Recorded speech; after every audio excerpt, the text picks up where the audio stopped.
Good morning mga kababayan. Ngayon ay ituturo ko naman sa inyo kung paano gumana itong program at mag-modify ng program ng Arduino by degrees.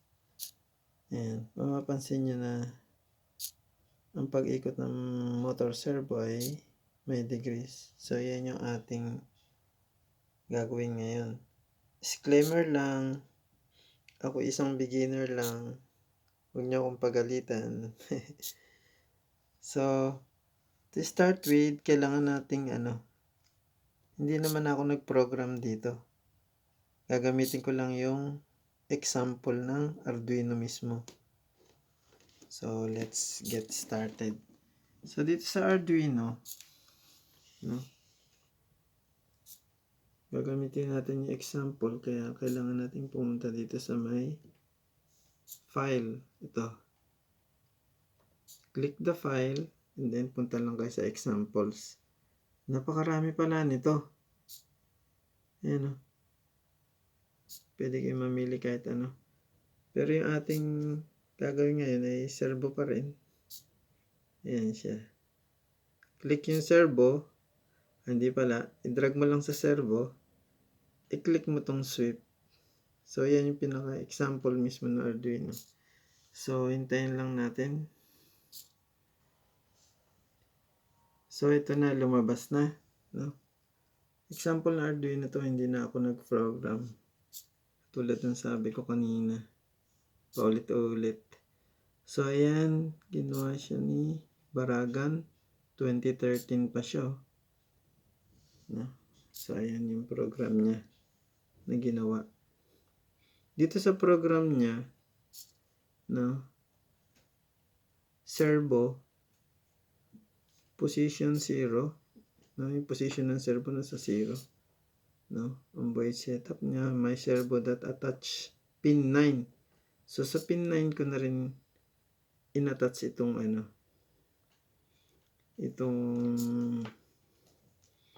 pin 9.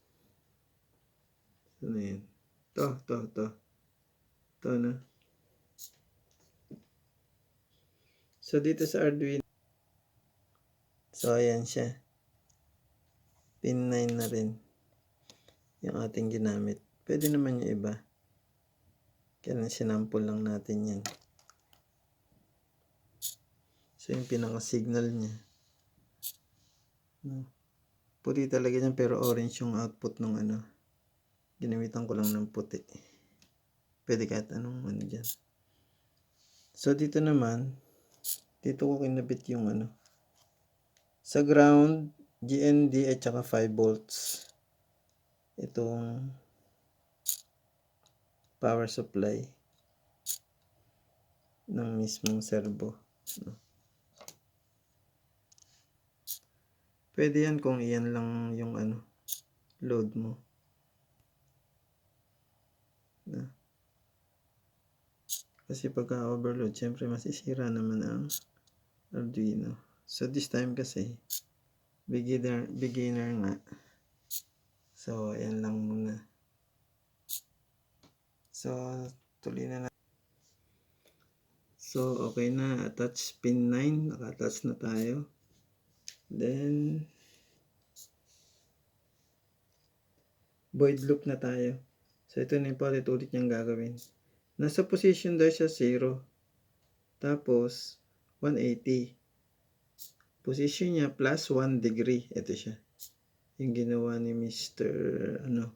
Baragan. So ayan siya. No?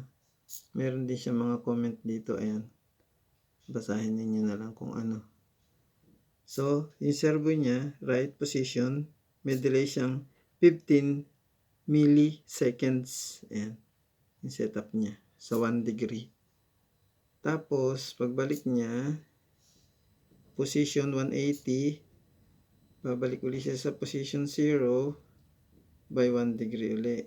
Minus naman, pabalik siya na.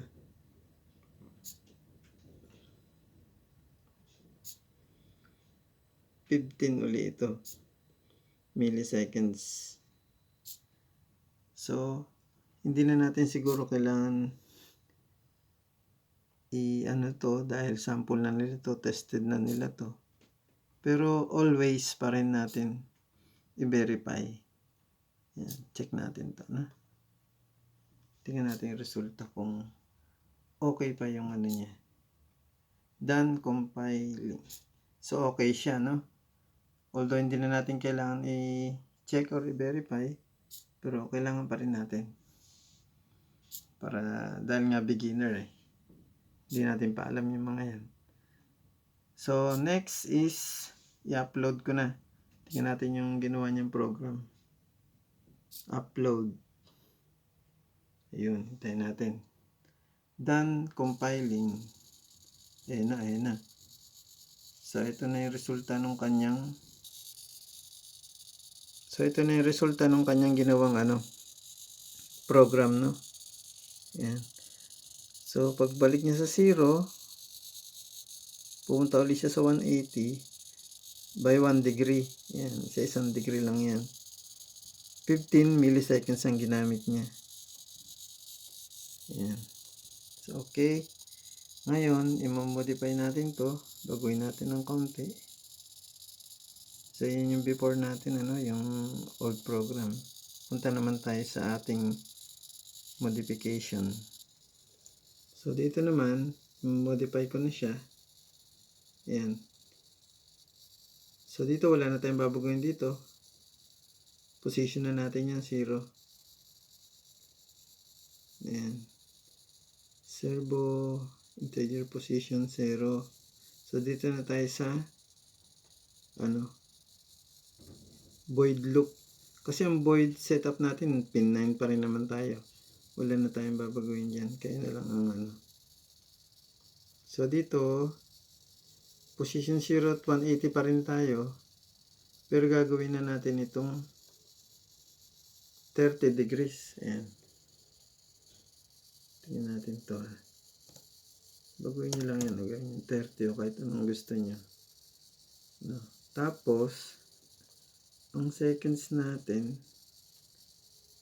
mga 3,000 milliseconds and 3 seconds lang yan. So, dahil beginner ako, kailangan ko rin itong baguhin. Ayan. So, ayan na siya, yung unang movement niya. Kailangan niyang bumalik ulit sa 180. So, kung babalik ulit siya sa 180 at 1 degree, pwede naman. Kaya lang baguhin na natin para gagawin ko na lang din tong 30 degrees. Ang delay ko pareho na rin. Beginner talaga. Ayan. Okay na. Itong comment natin, hindi naman yan Pero kailangan natin baguhin yan. Pero hindi naman binabasa ng Arduino yan na as program. Comment lang yan para malaman kung ano nangyayari. Lalo na sa beginner na katulad ko. So, okay. Try natin to. 180. Ito pala. Yung comment lang naman to. Ginawa ko kasing 3 seconds. So, ayan. Pagkatapos magawa yan, verify ulit natin ito. Verify.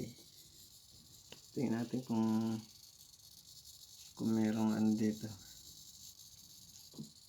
So, ayan na. Okay na siya. Then, upload ko na.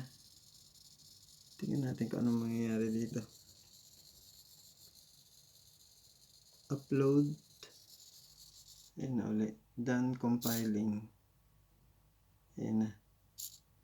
Done uploading na rin. So, try ko na dito. Tingnan natin dito sa Arduino. So, ito na siya. Pinapaikot ko siya ng 3 seconds sa 30 degrees. Ayan. Pagdating niya sa 0, babalik ko siya sa 180. Ganun pa rin. 0. Ayan. Parang pwede rin to sa Sa mga nagtitinda ng alahas. Ganyang program. Oh.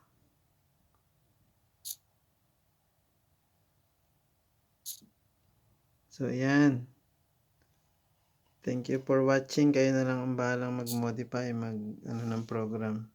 So, hindi na ako gumawa. Sa example lang ako kumuha. As beginner, disclaimer lang ulit. Huwag magagalit. Yan. Thank you very much for watching.